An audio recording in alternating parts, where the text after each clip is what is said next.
BJP वाले जो AC room में बैठ करके वहां से बोलते हैं नरेंद्र मोदी और मोटा भाई अमित शाह वो कोई खेती करते हैं क्या? वो खेती नहीं करते। किसानों के क्या मुश्किल है, क्या उनकी तबाही है, उन्हें क्या मतलब है? और नरेंद्र मोदी और मोटा भाई से ज्यादा पढ़े लिखे लोग हैं। अगर वह लोग पढ़े लिखे हैं और पढ़े लिखे को वह समझा रहे हैं तो यह गलत बात है। गलत बात है जी, एकदम गलत बात है। किसान खुद पढ़े लिखे हैं और उसको कह रहा है कि इसके हित में कानून है। किसान कोई मूर्ख नहीं, वह नहीं जानता है कि हमारे हित में है कि नहीं है। तो देश का ऐसा हित कर कानून है, जब किसान ही नहीं रहेगा देश क्या होगा। इसलिए सरकार सरासर काला नियम लाया है। इसको हटाने के लिए तमाम महागठबंधन पार्टी के जितने भी एमपी हैं सदन खुलेगा, हल्ला करेंगे कानून पर। जिंदाबाद जिंदाबाद जिंदाबाद, इनकलाब जिंदाबाद जिंदाबाद जिंदाबाद, मोदी सरकार मुर्दाबाद मुर्दाबाद मुर्दाबाद, नरेंद्र मोदी शर्म करो शर्म करो शर्म करो, नरेंद्र मोदी डूब मरो डूब मरो डूब मरो। किसानों का आज भारत बंद है। इसमें जिस तरह से लगातार विपक्षी पार्टी भी जो है समर्थन दी है, इसका असर देखने लगा है। आपको बता दें कि खगड़िया के राजेंद्र चौक पर हमारी अभी इस वक्त मौजूदगी है और इसमें तमाम जो भी विपक्ष के विधायक है वो सड़कों पर डटकर किसान के साथ खड़े होकर संकेत दे रहे हैं, मोदी सरकार के खिलाफ मुखालफत कर रहे हैं और मोदी सरकार पर जमकर हमलावर है, क्योंकि जिस तरह से मोदी सरकार ने नए 3 कानून को लाकर बखेड़ा खड़ा कर दिया है और किसान संगठन कह रहे हैं कि मोदी सरकार इन कानूनों को वापस ले।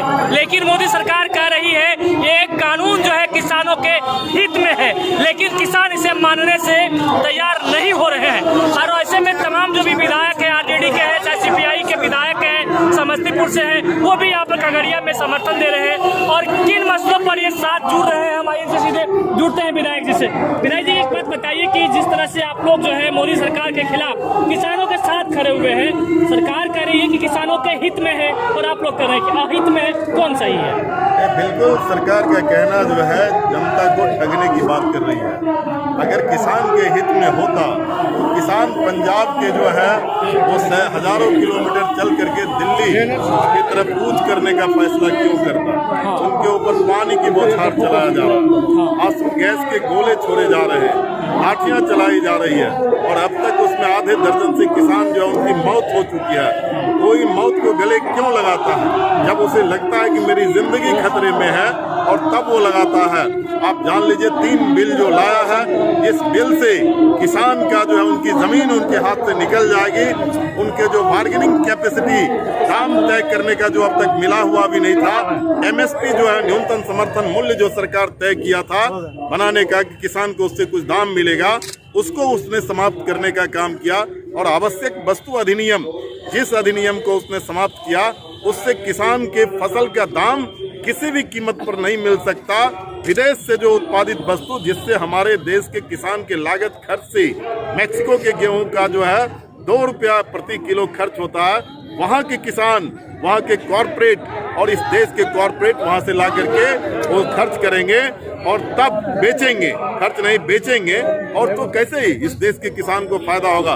बिल्कुल किसान को धोखा दे रहे हैं। बिल्कुल कॉरपोरेट की गोद में भारत की सरकार और बिहार की सरकार खेल रही है, उसके इशारे पर जो है ये सब चीज कर रही है। सरकार कह रही है कि जो आवश्यक वस्तु अधिनियम को जो हटाया गया है, ये क्या लगता है इससे कितना काला बाजारी को बढ़ावा मिलेगा? या फिर सीधे एक लाइन का तो सवाल है, जब कानून बनाए हुए एक व्यवसायी, एकदम छोटा सवाल, एक व्यवसायी के लिए तय किया है कि 25 क्विंटल जो है कोई अपने गोदाम में रख सकता है, तो किसान का ज्यादा वह नहीं रख सकता। लेकिन इसको जब फ्री कर देगा तो सभी अनाज को उसमें बंद कर देगा सारा। जैसे इस बार पिछले बार आलू लिया 7 रुपया किलो खरीदा और वो बंद कर दिया, और बंद करने के बाद जो है आज वो 35 रुपया किलो बेच रहा है। किसान को इससे लाभ नहीं मिला। फार्मिंग से किसानों को क्या नुकसान होगा? बहुत भारी नुकसान होगा। कॉन्ट्रैक्ट फार्मिंग के में जो है पहले ही किसान का दाम जो है वो कृषि उपज का दाम वो तय कर देता है और उसी से आप अनाज लेंगे, उसी से बीज लेंगे, उससे दवाई लेंगे,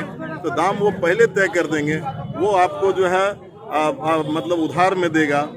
उधार में जब देगा तो आप उसके शर्त पर आपका दाम तय होगा। तो जब तय उसके शर्त पर होगा तो दाम क्या मिलेगा?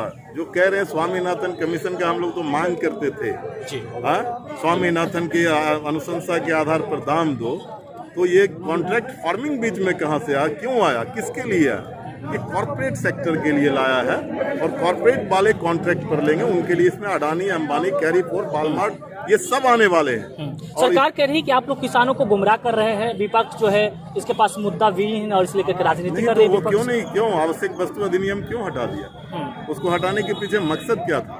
हिंदुस्तान के किसान की उपज का दाम नहीं मिलता और हिंदुस्तान में जो है विदेश से अनाज को ला करके इस देश के किसान के किस्मत को तोड़ने का काम कर रहा है। इसलिए गुमराह का सवाल नहीं है, सच्चाई यही है कि किसान की जिंदगी खत्म हो जाएंगे। जो लोग बोलते हैं वो खेती करते हैं क्या?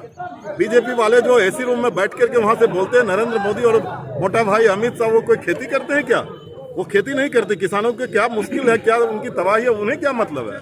उन्हें कोई मतलब नहीं है। हम लोग इस फरकिया के किसान को जानते हैं। फरकिया में मेरी जिंदगी जी, यहाँ की मिट्टी में खेले हैं, यहाँ के किसान के बीच रहे हैं, इसलिए हम लोग जानते हैं। उन्हें कोई मतलब नहीं है, कोई मतलब नहीं है। कोई मतलब। क्या लगता है भारत बंद के से जो है क्या सरकार के ऊपर कुछ असर या प्रेशर होगा? बिल्कुल असर पड़ेगा। जब भी कोई आंदोलन होता है सरकार के ऊपर उसका असर पड़ता है और यह आंदोलन यहीं नहीं रुकेगा।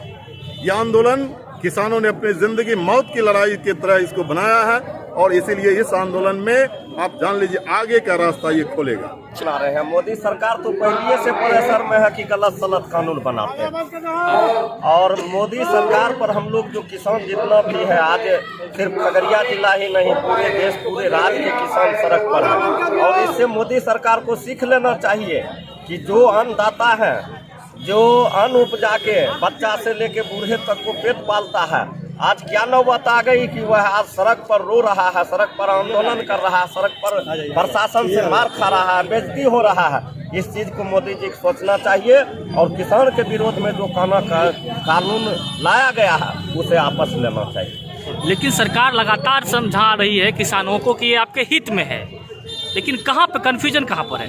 आप एक बात जान लीजिए कि किसान जो है कोई मूर्ख नहीं है। नरेंद्र मोदी जी मूर्ख हो सकते हैं, लेकिन लोग एमए करके, बीए करके, एमएससी करके, इंजीनियरिंग करके, डॉक्टरी करके, बहुत बड़ा पढ़ाई करके लोग किसान बने हैं और नरेंद्र मोदी और मोटा भाई से ज़्यादा पढ़े लिखे लोग हैं।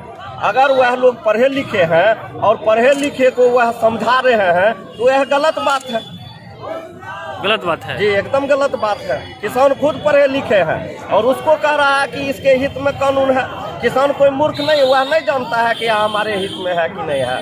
कहाँ किसान के हित में कानून है? आज किसान का मक्का सर गया 4 महीना पहले, अभी धान सर रहा है, क्या किसान के हित में कानून है? बतावे सरकार। देखिए, किसान नहीं है तो देश नहीं है। भारत जो है किसान कृषि प्रधान देश है। आपको मालूम है कि सरकार एमएसटी तय किए हुए है। इसके पहले जो कुछ कानून था वो भी सरकार पर रोक लगाती थी कि किसान के साथ हित नहीं हो। अभी क्या किया वर्तमान सरकार, ऐसा कानून लाया, कहता है खुला मार्केट देंगे। तो घर का मार्केट तो हमारा परिवार समझ नहीं सका है। खुला मार्केट का मतलब क्या समझेगा? सरकार का दर 1867 रुपया प्रति क्विंटल है लमसम धान खरीद करने का। और हमारे बिचौलिया, देश के जो बिचौलिया हैं जो कोई काम धाम नहीं करते हैं, वो 900 रुपये 1000 रुपये क्विंटल खरीद खेत से ले आते हैं। 800 रुपया बैठे बैठे मुनाफा मारते हैं। तमाम मीडिया, तमाम बुद्धि भी जानते हैं। आज उन्होंने कहा था ओपन मार्केट दें। सबसे बड़ा नुकसान देश में चंडीगढ़, पंजाब और हरियाणा को होने जा रहा है, जहाँ मंडी व्यवस्था है। हमारे यहाँ पैक्स व्यवस्था है। पैक्स में भी हमारे यहाँ 12 आना गड़बड़ी है। लोग सामान खरीदते हैं, समय पर पैसा नहीं आता है। वहाँ मंडी व्यवस्था क्या है? किसान खेत में अपना फसल काटे, मंडी में पहुँचा दिए, 48 घंटा पैसा आता है। आज वहाँ सरकार क्या कर दिया, इस कानून के नाम पर सारे किसान का अनाज खेत में रखा हुआ है। आपको तो पुर्जा ले जाओ नहीं देना है। तो देश का ये सब हित कर कानून है।